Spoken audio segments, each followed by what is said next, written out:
Hi Nick, thanks for taking time out and talking to us here today. Busy schedule, I know, so I just want to say thank you for that and thanks for coming on to United Stand. Oh, it's a pleasure. Thanks for having me. I'm going to go straight into it, Nick. Obviously, we'll get into some detail about your role here and what you do at the club, but hot topic at the moment with the fan base, Alejandro Garnacho, straight out the academy, just signed a new 5-year deal. How does that make you and your team feel? Because there's a lot of people behind the scenes as well as yourself.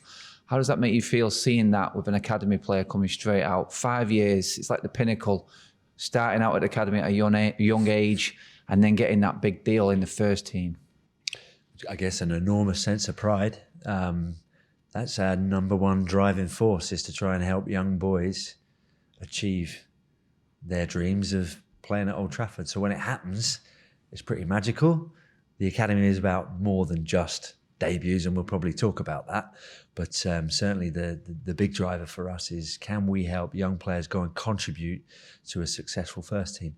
So when he makes his debut and when he starts to tick off some of the landmarks in terms of, he came on as a substitute and then he makes his first start and then he scores his first goal and then he scores his first European goal.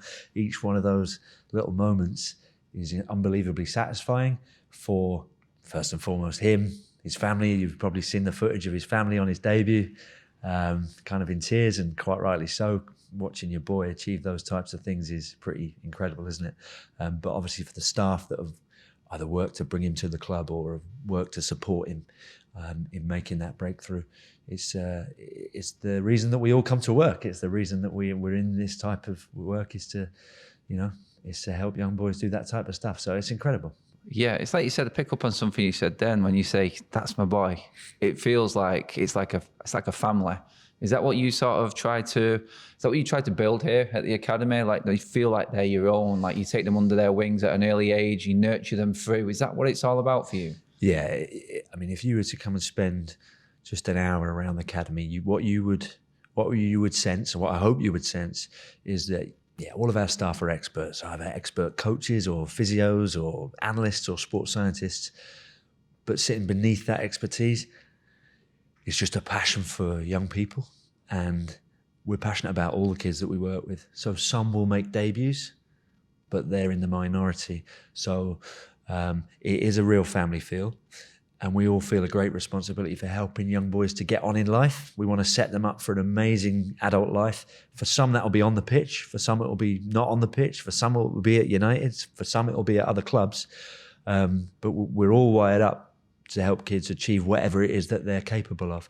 So when you've got people that are passionate about helping young people, it begins to feel like a really nourishing, nurturing environment, and it feels like a tight-knit family. And I think that's what makes this club special and different, is that it's a global brand. It's the biggest club in the world, but once you're inside it, it feels like a really small family. And that doesn't happen everywhere. Yes, there's lots of big clubs around the world, and yes, there's lots of clubs that feel like families, but I don't think there's too many that are as big as us but feel as grounded and as family-like as ours does. That's it there, because you talk about the family, the connection with the fans is all important for the first team. You've been inside Old Trafford watching his game. I've seen your Twitter, so I know you sat there when the fans were chanting Garnacho's name in the stands. Goosebump moment for you, I'm sure, but that connection between the fans and the players, is that even a bigger achievement for you, hearing the fans sing one of the academy players' names like he's one of their own as well? You developed that and made that connection for the fans by nurturing that player through. Yeah, it is about that connection. So football clubs have academies predominantly because years ago that was the cheapest way of having a football team. Okay, so it's no secret. We have been running for 90 years, but 90 years ago we set up our youth development program because the chairman at the time thought it was the cheapest way to have a winning team. Now, we've been on a journey as a football club over 90 years, and youth development means something more than just being economical, all right? So the fact that it was young players that took us into Europe for the first time, the fact that it was young players that saw us survive Munich, the fact that it was young players that saw us win the European Cup for the first time, and the fact that our greatest days have had young players at the heart of it, means that youth development at this football club means something different to any other football club in the world. And what it means is a connection to our history, a connection to everyone that came before us, and the connection between supporters in the stands and players on the pitch. We're acutely aware of the fact that Sir Matt Busby, he set a football club up to play in such a way that it would give people a relief from the graft through the week, and it would give people an opportunity to come out of the factories and away from the railways on a Saturday afternoon to feel joy and to feel connected. So I think when we put young players in the team, it connects us to our history, but it connects the supporters to the pitch as well. And I think I'm watching Alejandro develop and nurture an amazing connection with the crowd. I've never seen anything quite like it, actually. I think for what he's achieved, he's early on in his journey. He's doing well, but he's at the beginning of a journey. He's got a lot of work to do. He's got a lot more landmarks to tick off before we can talk about him in the same vein as some of our most high-profile graduates. But he's really building an amazing connection, wonderful song, and you can see that he's a little bit of a showman. So it's exciting to see, but that was a very long-winded answer. Yeah, we're proud. When you hear people sing his name, you feel as if, as a youth development staff, we've really contributed to the atmosphere in the stadium. We've contributed to the success on the pitch, and it keeps us all going. It's why we do the job. Yeah, you talk about the best in class, Nick, in terms of who you've got in your team around you, the club looking every finer detail of bringing people in to enhance these young players' careers. Let's go back to the start. Obviously, you started at Watford, 12 years there, then on to Sheffield United. That moment when you got the role, because you was at United here for 3 years before getting the role at the start of this season as head of the academy. Tell me about that moment when you just went home that night and then you sat down in your chair at home and it was like, wow, did you have that sort of like surreal moment where it was like, I'm in charge of the most famous football academy in the history of football. That's how big it is. Did you have that sort of like sit back on a glass of wine and just go, wow, moment? It was probably more arriving to the club was the most special moment. So I've been, as you say, I've been in youth development for over 20 years. I had an amazing experience at Watford. A very different club to this one, but some of the same values and principles in terms of youth development. I had a wonderful journey, but a lot of the staff I worked with at Watford when I first got the job here rang me up to remind me that I regularly used to say, and I remember saying it, when things weren't quite right, I'd be going, oh, geez, I bet this doesn't happen at Manchester United, because I held Manchester United as the benchmark of, well, the greatest club, particularly, when I was growing up. They were, I'm of that era of, United were the best team, the dominant team. But more importantly, they are the benchmark for youth development. They fly the flag, I think, across the world for youth development. So getting the job here was an amazing moment. And I'm really thankful to Nicky Butt. I arrived to work in tandem really with Nicky Butt, and he was wonderful for me.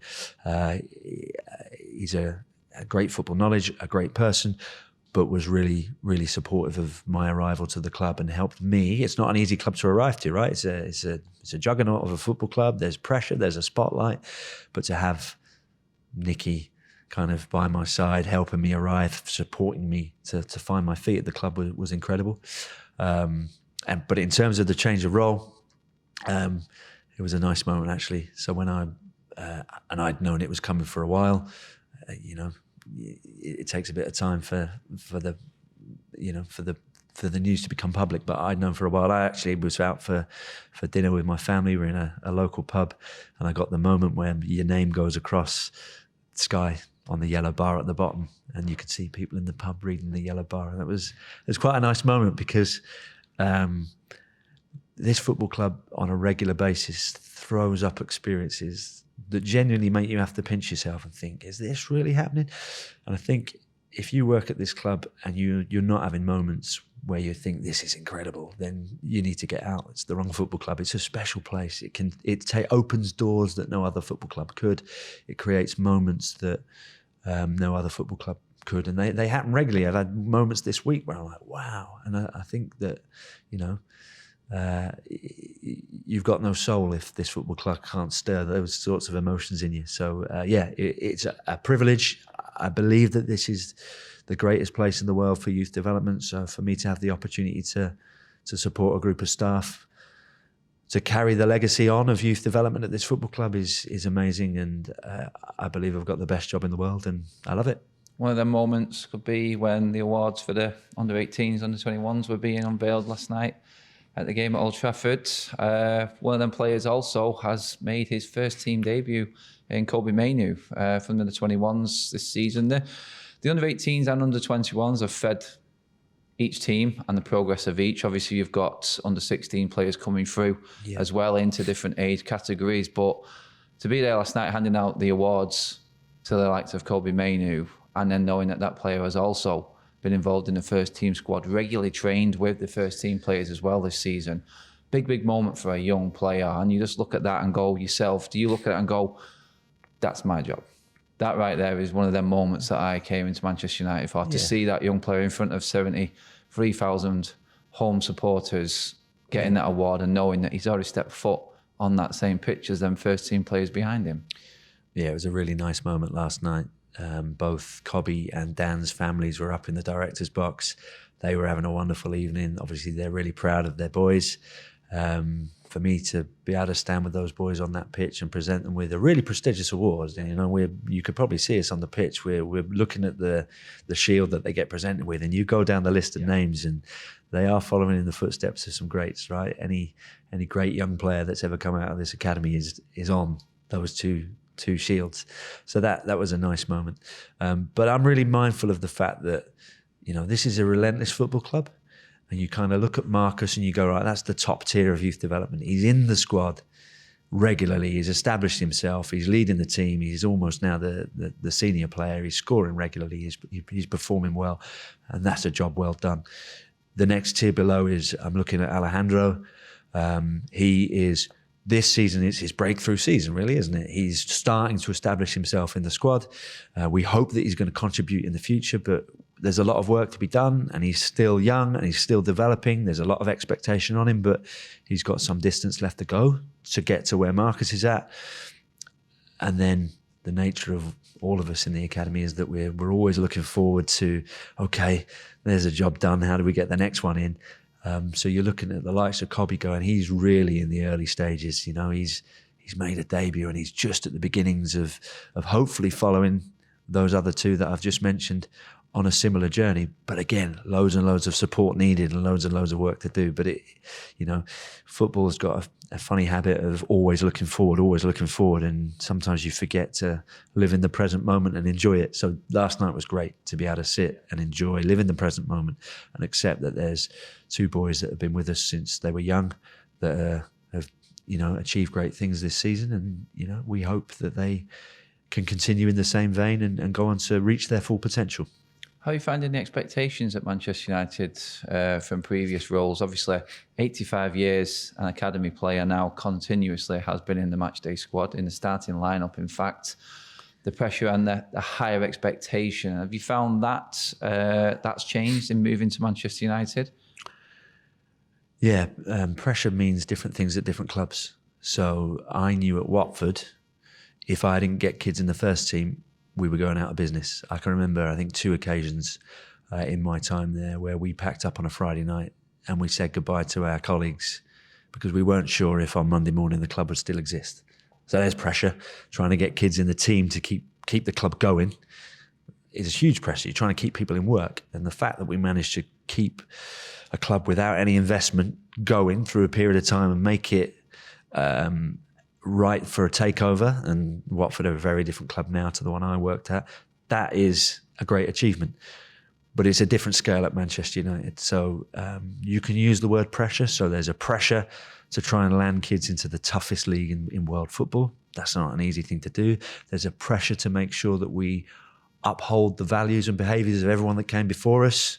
We were hanging out the other week at the Jimmy Murphy statue unveiling. Like, he laid down a code of the way we should work in terms of the way you need to play, the way you need to behave, the qualities that young people need to demonstrate at this football club. He laid those markers down. There's a pressure to make sure that we're the custodians and the keepers of the culture that he set. So that's pressure. But you can use the word pressure, and I'm not sure it really is pressure. It's just privilege, all right? What comes with pressure is resource, to be able to build the right program for the young players, a backing from the manager, a board that's passionate about youth development and holds youth development at the heart of the approach that we're taking, a fan base that are kind of intrigued and obsessed by young players and take great satisfaction from seeing youngsters like Alejandro make their debut. So is it pressure? Is it privilege? I tend to think it's a privilege. I think every member of academy staff and club staff turns up to work knowing how privileged we are to be at this club and to follow in the footsteps of those great people that came before us. So yeah, I'm not so sure I see it as pressure, albeit it's, you got to deliver at this football club. You can't take your foot off the gas. It's a relentless place. The spotlight's on you. You've got to make sure that you and your staff around are equipped to be able to deliver the right level of expertise to make sure that we're successful. Yeah, it's fitting we're actually filming this interview in the Jimmy Murphy Centre here. He was the benchmark, like you said. He set the foundation of what is expected at Manchester United, that relationship with the manager. Erik ten Hag in first season, like yourself. Do you have much dialect with him? Does he have much input into the different age groups of the academy? What's your relationship like with Ten Hag? Yeah, look, absolutely. He's a youth developer. Exactly. He's a youth developer at heart. He's got a great track record of developing young players. He's worked in academies himself. He's given debuts to many young players. And very much he's been appointed at this football club for those reasons. Also, he's a wonderful coach and he's going to put a winning team on the pitch regularly. But the fact that he knows how to weave young players into his team is very much the reason he's here, I would imagine. And so he has a great interest in the work that we're doing. Now, it's difficult, isn't it? At a big club like this, the manager's got to focus predominantly on winning at the weekends. But we have regular dialogue around the players at the top end of the programme, and we're talking about how they might transition into the first team squad. And we might be talking about, we're already talking about pre-season and which players might be able to support the first team to train through pre-season. But the great strength is it's not just the manager that's passionate about youth development. So if you look at the staff he's got around him, many of his staff are experienced youth developers as well. So there's a regular dialogue between the senior staff in the academy, whether that be Travis Binion, myself, Mark Dempsey, and the first team staff as well. Darren Fletcher is probably the greatest connector between the two departments. So we couldn't want for anyone better than Darren to support us to provide the first team with young players, because he's been through the programme himself. He's played at the highest level.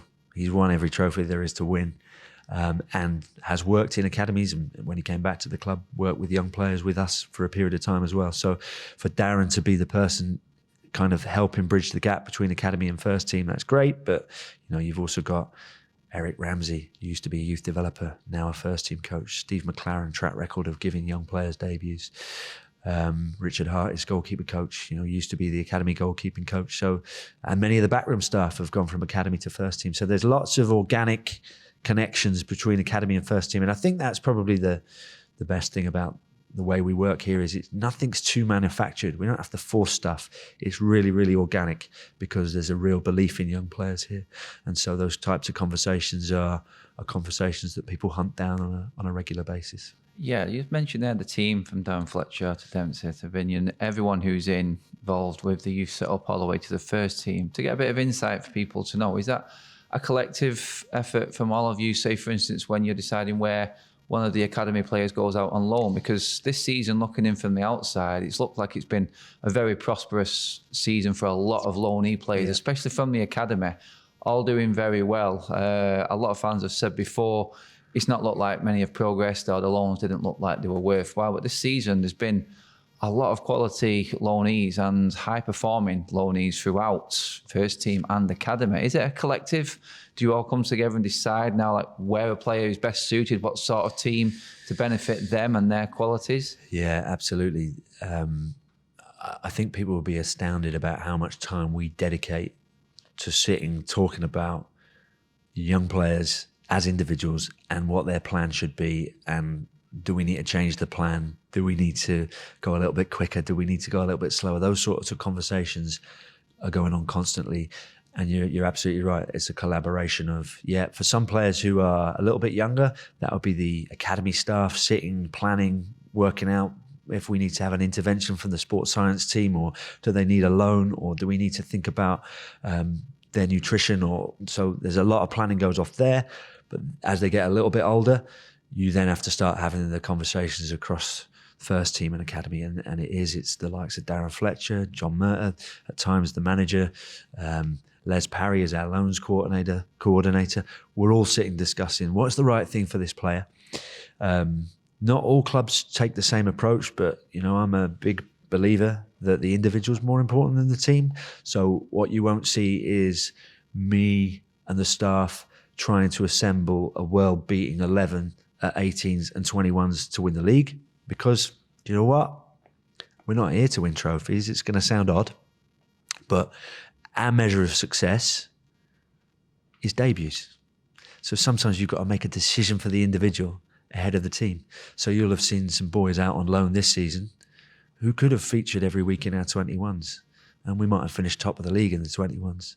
But it would have been right for those players. They needed the extra challenge. They needed the stretch. I'm a huge believer that learning takes place in discomfort. So we've got to put boys into environments where they find it difficult, where they are failing a little bit. We don't want them to fail catastrophically, but you want them to feel a little bit of struggle and challenge. That's where learning takes place. So we make sure our teams are really young. So our 18s have got an average age, I think, of 17 and a half, and our 21s have got an average age of 19.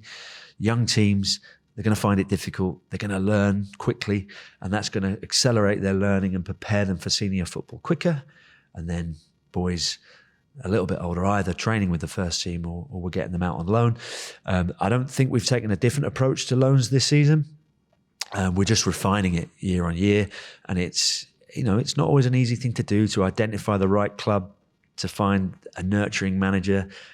You're thinking about the type of league you're going to put the boy into. Is it going to give them the right returns in terms of what do you want that player to learn? Is it that they need to develop physically, or is it they need to develop technically? So you've got to find the right club, you've got to find the right environment, and then, the stars need to align a little bit, because that club also needs to have a hole in its squad that is suited to the player that you want to put out on loan. So we've done some good work this year. I think we've seen some boys have some great experiences. And for those boys that have been out on loan, they'll have learned some stuff that might prepare them for the first team. So the pressure of crowds, or playing for 3 points, or just simply playing senior football. But for others, they might not be on track for our first team, and we'll be kind of helping them build up a number of senior appearances that's going to make them really employable when they leave us. And that's our job, is not just to focus on the Garnachos that might play in the first team. It's to focus on all the players and make sure that we give them the best career they possibly can have. And I'm really proud of boys that have left here and gone on to achieve great things, fallen short of our first team, which is no disgrace, because trying to play for Man United is a tough thing to do. It's like landing on the moon. If we can help boys go away from here and get 500 league games anywhere, we think we've served them well. And loans plays a really, really important part in that process. I think that's it. You just nailed it there. You covered my next question within that answer there, Nick, in saying that you get these players ready. Is it sometimes hard? You'll maybe get a boyhood Manchester United fan come through the academy, but doesn't end up being at the club. But your work and preparation for them moving on at a certain age in life, is that the hardest part of the job sometimes? Saying to one player, and when does that sort of decision come? Is there a certain age when that would come? Is there a decision made collectively again on that?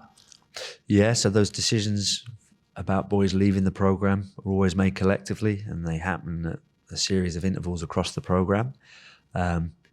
It's never much fun to sit and talk to a boy about the fact that their future lies elsewhere. But it doesn't look like maybe sometimes the media portrays. We don't just have a random meeting out the blue and it hits kids by surprise. All of our kids have an individual plan. We'll regularly be talking to the boys about where they are against their plan. If they're off track, they'll know it, and we'll have interventions to try and support. So it's like over a period of time, the boys will have a real awareness of where they're at in their journey. the way that we work, I think that you will not see lots of boys sitting around on touchlines not getting games. So by the time they reach the end of the time with us, they'll be able to say to themselves, do you know what? I had a fair crack. I've had an amazing opportunity. These staff have invested in me. They're giving me the best chance possible. I've got a great sense of satisfaction that I gave it a good go and it hasn't worked out for me. And that's generally the way it finishes. Don't get me wrong, boys are disappointed and they'll find it tough for a few days or a week or so. But in the fullness of time, I think boys look back on their experiences here and will say, I loved it. It enriched my life. I've learned skills as a footballer, but more importantly, as a person that are going to set me up to be a successful adult, whether that be as a footballer or we've got boys that go off to be coaches and physios and teachers and accountants. I think that the journey through our system, I know it's the case because boys come back and tell us. Like we regularly have boys come back and, long after they've left us, come back for dinner. We had a couple of lads in yesterday and they'll say, yeah, do you know what? I learned some stuff that set me up for life here. Simple things like Tony Whelan taught me how to shake your hand properly and look someone in the eye, and you wouldn't believe what an important skill that is. And my timekeeping is really good because of Man United. And, I've got purpose in my life because of Man United. So, when boys leave, it's tough. No one enjoys having those conversations. The boys will be disappointed. But I think the majority of boys go away holding the experience close to their heart.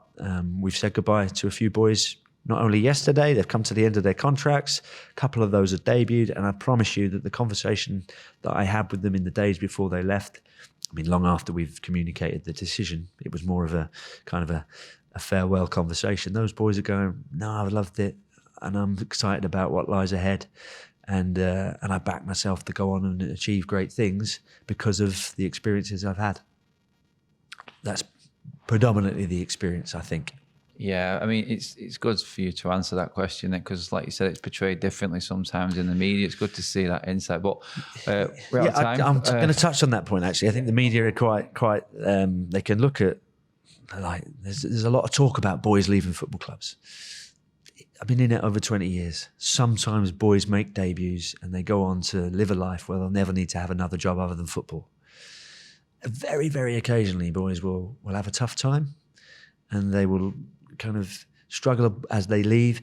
And we need to make sure that we've got the right support systems in place for those guys. And we do. We've got psychologists and counsellors and player care folk and an education team and all these people that perhaps the world doesn't know exist, supporting young boys through that difficult period of time. But actually the common experience is that middle group who leave knowing that they've had a great time and it's changed their life and that their association, some boys might have been with us from 9 right the way through to 20 or 21, a huge part of their childhood. And I think they look back and go, that shaped my childhood. What would I have been up to if I hadn't been engaged in that positive activity 3 or 4 times a week? And that really is the real essence of youth development. It's making sure that kids leave having had that experience. Nick, it's been fantastic insight. Thank you for coming on and talking to us here on the United Stand. It's been an absolute pleasure. It's been a pleasure for me as well. Thank you.